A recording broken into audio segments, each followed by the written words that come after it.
الحمد لله الذي هدانا سواء الطريق وجعل لنا التوفيق خير رفيق والصلاة والسلام على أكمل مظاهر الحق في مرء الخلق نبي الرحمة شفيع الأمة وعلى أتباعه وأشياعه إلى يوم الدين أما بعد أعوذ بالله من الشيطان الرجيم بسم الله الرحمن الرحيم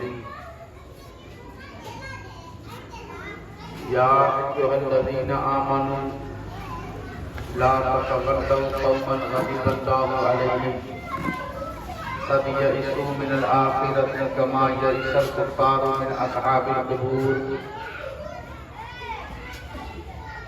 صدق الله مولانا العظيم وصدق رسوله النبي الأمين المكين الكريم ونحن على ذلك لمن الشاهدين والشاكرين والحمد لله رب العالمين. آواز بلند نبی اور آل نبی پر درود پاک کا نذرانہ پیش کرنے اللہم صلی علی سیدنا شفیعنا حبیبنا مولانا محمد وآلہ وسلم صلو علیہ صلاۃ و سلام علیک یا رسول اللہ صلی اللہ تعالی علیہ وآلہ وسلم. سال ثواب کے تعلق سے اس محفل کا انعقاد ہوا. مقصد سال ثواب کے لیے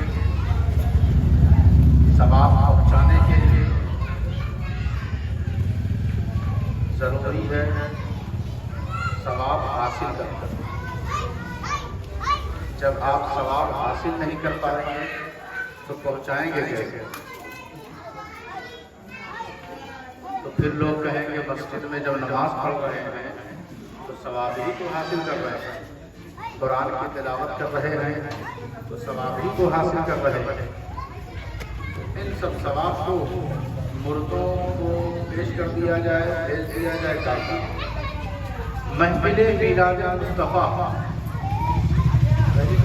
دائیں بائیں شور بہت زیادہ اور لگتا ہے کہ آج پورے شہر کے بچے ہی جمع ہوئے ہیں.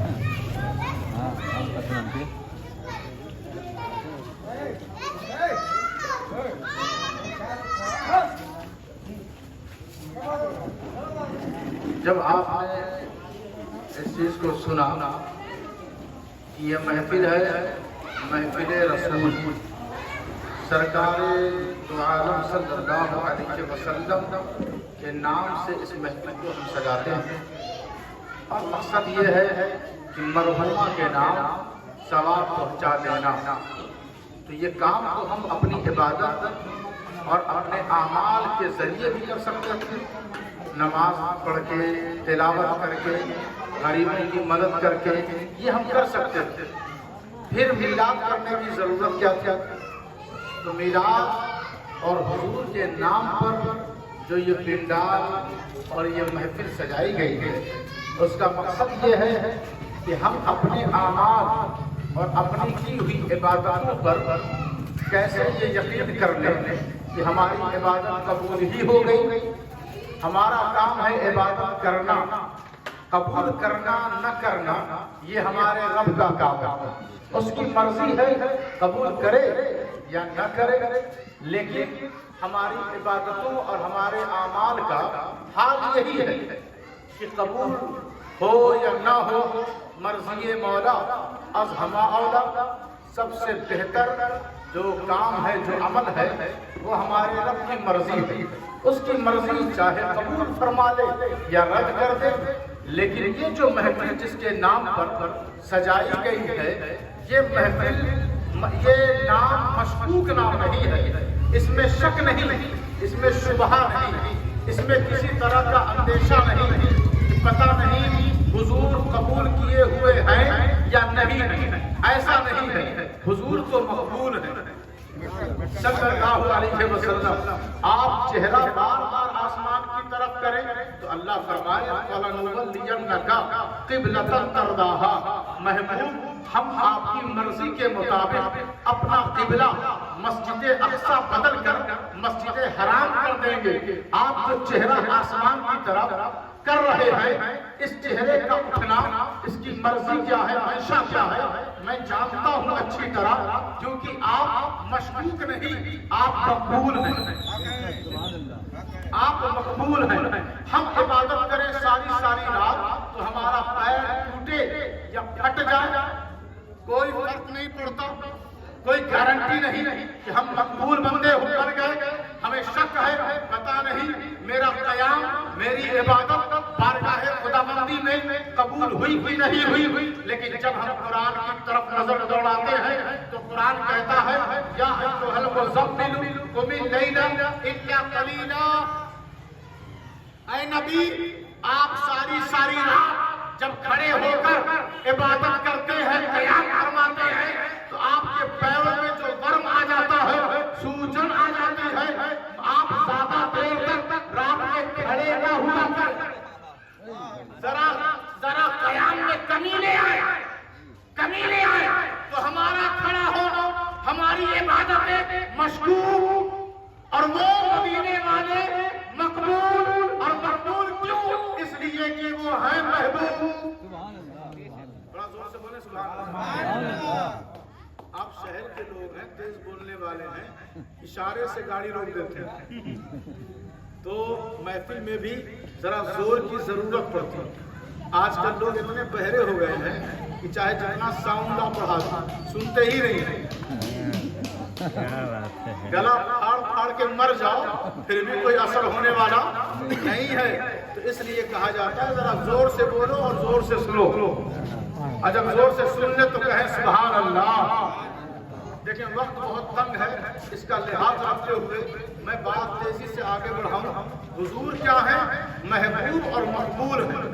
آپ کا مسکرانا مقبول، آپ کا کھڑا رہنا مقبول، آپ کا جنگ کرنا مقبول، آپ کا نماز پڑھ لینا مقبول، آپ کی عادت کریمہ غریبوں کی مدد کر دینا مقبول، آپ اپنے اصحاب کے درمیان بیٹھ کر گفتگو فرما لیں مقبول، آپ اشارہ کر دیں، درخت اپنی جڑ چھوڑ کر آپ کی بارگاہ میں آ جائے، وہ کہے اور کوئی اشارہ کرتا تو میں نہیں آتا، لیکن آپ مقبول بھی ہیں اور محبوب بھی ہیں۔ آپ اشارہ کر دیں ڈوبا ہوا سورج واپس آ جائے، آپ اشارہ کر دیں چاند دو ٹکڑے میں بٹ جائے، آپ اشارہ کر دیں مردے زندہ ہو جائے، آپ اشارہ فرما دیں کاسے میں پیالے میں پانی بھر جائے اور 1500 لوگوں سے زیادہ پی کر سیراب ہو جائے، آپ اشارہ کر دیں کھجور کے خوشے پک جائے اور پک کر زمین میں آئے، تو کیوں؟ اس لیے کہ آپ صرف مقبول ہی نہیں، رب کے محبوب ہیں۔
بات کرنے اللہ سیدنا شہیدنا حبیبنا مولانا محب التوتاب صلی علیہ السلام علیکم یا رسول اللہ. قرآن مجید فرقان حمید میں اللہ تبارک و تعالیٰ نے ایک قصے کو بیان کرتے ہوئے جب بھائیوں کو احساس ہوا ندامت کی اور اپنے والد کے درد کا ان کو شعور ہوا تو وہ سب آئے اور اپنے والد سے کہا. قرآن کہتا ہے قالوا یا ابانا استغفر لنا ذنوبنا انا كنا خاطئین. ان لوگوں نے کہا اے ہمارے والد ہم سب کے پچھلے گناہوں کو معاف کروا دیں. والد کیا ہے؟ نبی. والد کیا ہے؟ نبی ہے. اور بیٹے کہتے ہیں جنہوں نے اپنے بھائی کو کنویں میں پھینک دیا. حضرت یوسف علیہ السلام کا قصہ آپ جانتے ہیں. بچوں نے کہا اے ہمارے والد یا ابانا استغفر لنا ذنوبنا انا كنا خاطئین. ہم نے جو خطا کیا تھا، جو گناہ کیا تھا، ان خطاؤں کو، ان جرموں کو آپ اے ہمارے والد بخشوا دیں، ہمارے گناہوں کو بخشوا دیں. تو پتہ یہ چلا قرآن نے پیغام دیا کہ کسی کا گناہ کوئی نیک بندہ یہ نہیں کہا اے نبی بخشوا دے، یہ نہیں کہا اے رسول بخشوا دے، کہا اے ہمارے والد یا ابانا، اے ہمارے والد بخشوا دے. جب والد نیک کو بخشوا سکتا ہے تو نبی اور رسول، علی اور حسین، غوث اور خواجہ بے شک یہ بھی بخشوا سکتے ہیں. لیکن قرآن کو سمجھنے کی ضرورت ہے. اپنے مولوی صاحب سے جتنی آپ کو محبت ہے اتنا اگر قرآن سے ہو جائے تو کہتے ہیں نہیں ہم تو مولوی صاحب کے مانیں گے. تو مولوی ضروری نہیں ہے کہ ہمیشہ حق پر ہو. وہ بھی بشر ہے، وہ بھی انسان ہے، اس سے بھی خطا ہوتی ہے. یہ سوچ کہ ہمیشہ وہ بے قصور ہو، بے خطا ہو، یہ ضروری نہیں ہے، اس سے بھی خطا ہوتی ہے. ان بیٹوں سے خطا ہوئی، انہوں نے کہا اے ہمارے والد ہمارے گناہوں کو بخشوا دیجئے. تو انہوں نے ہاتھ اٹھا دیا. ہم سوچنے لگے کہ جب ایک نیک والد ہو جو نبی ہے وہ ہاتھ اٹھا دے تو لوگوں کے گناہ کو اللہ بخش دیتا ہے. تو جب نبی آخر الزمان راحت قلب و سینہ جن کا کلمہ پڑھ کر تم مسلمان بنے، مولوی بنے، اور تمہیں کبھی مدرسہ ملا اور کبھی مسجد ملی تو اس کا بھی تو حیا ہونا چاہیے. کلمہ پڑھ پڑھ کے اور ڈنڈی مارنا یہ اچھی بات نہیں ہے. اللہ قرآن میں کہتا ہے وَلَوْ أَنَّهُمْ إِذْ ظَلَمُوا أَنفُسَهُمْ جَاءُوكَ فَاسْتَغْفَرُوا اللَّهَ وَاسْتَغْفَرَ لَهُمُ الرَّسُولُ لَوَجَدُوا اللَّهَ تَوَّابًا رَحِيمًا. وہ نبی ان بیٹوں کے باپ اپنے بچوں کی خطا کو بخشوانے کے لیے سبب اور ذریعہ بن گئے. اور یہ آخری نبی جو محبوب بھی ہیں، جو پسندیدہ بھی ہے، یہ ساری امت کے لیے اللہ قرآن میں کہتا ہے اگر تم خطا کر لو، اگر تم اپنی جانوں پر ظلم کر لو تو ان کے پاس چلے جاؤ، ان کے پاس چلے جاؤ. وہ تمہارے لیے جب ہاتھ اٹھا دیں گے، ان کی عادت ہی کچھ ایسی ہے، یہ بار بار فاعف عنہم واستغفر لہم، یہ ذرا سی بات میں معاف کرنے کو تیار ہو جاتے ہیں، اپنا ہاتھ اٹھا دیتے ہیں. ان کا مزاج ہی ایسا ہے. ان کا فبما رحمت من اللہ لنت لہم ولو كنت فظا غلیظ القلب لانفضوا من حولک فاعف عنہم واستغفر لہم. ان کا مزاج ایسا ہے، ان کے پاس میری رحمت ہے، اور صرف ان کے پاس ہی نہیں، یہ تو سراپا رحمت. اور یہ سخت دل نہیں ہے. اگر سخت غلیظ قلبی لانفضوا من حولک، اگر سخت دل ہوتے تو ان کے ارد گرد یہ صحابہ منڈراتے نہیں جیسے شمع کے ارد گرد پروانے گھومتے رہتے ہیں، ایسے یہ نہیں رہتے. یہ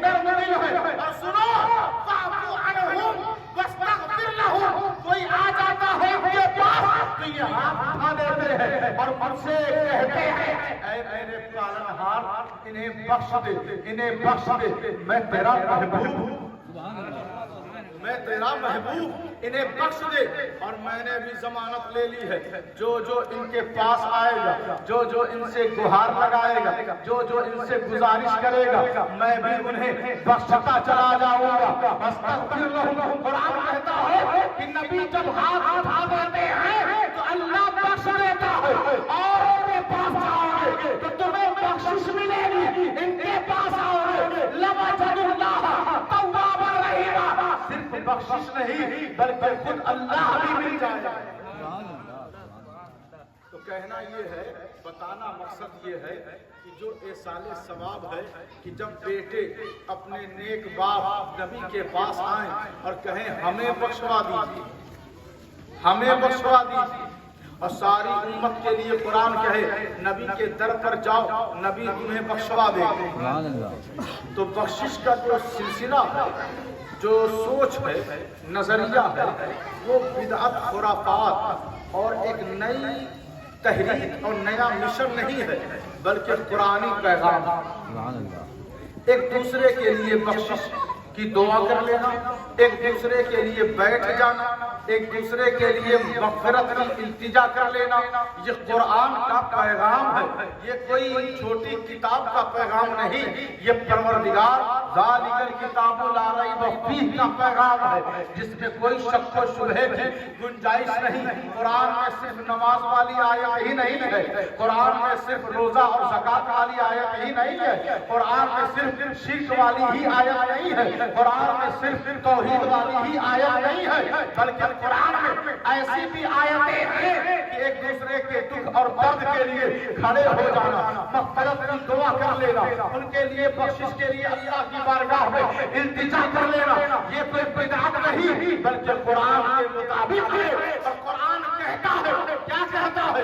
یا ایھا الذین آمنوا، اے ایمان والو، لا تتولوا قوما غضب اللہ علیہم، جن لوگوں پر اللہ ناراض ہے ان سے دوستی مت کرو۔ کونے میں بیٹھے نعرہ لگا رہے ہیں؟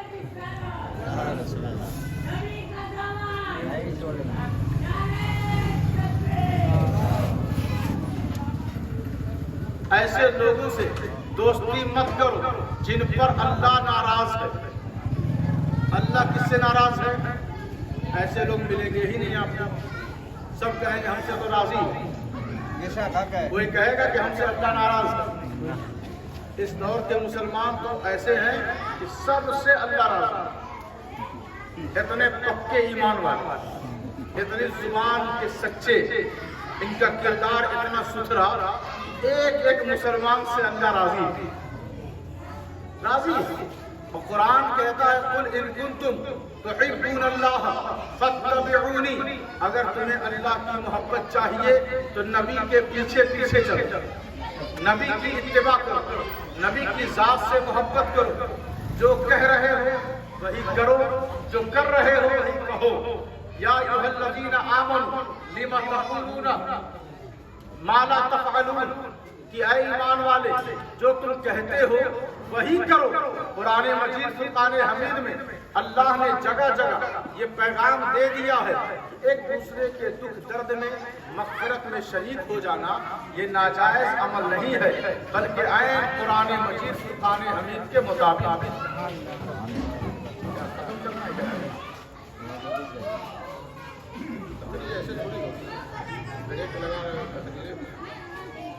نماز کے بعد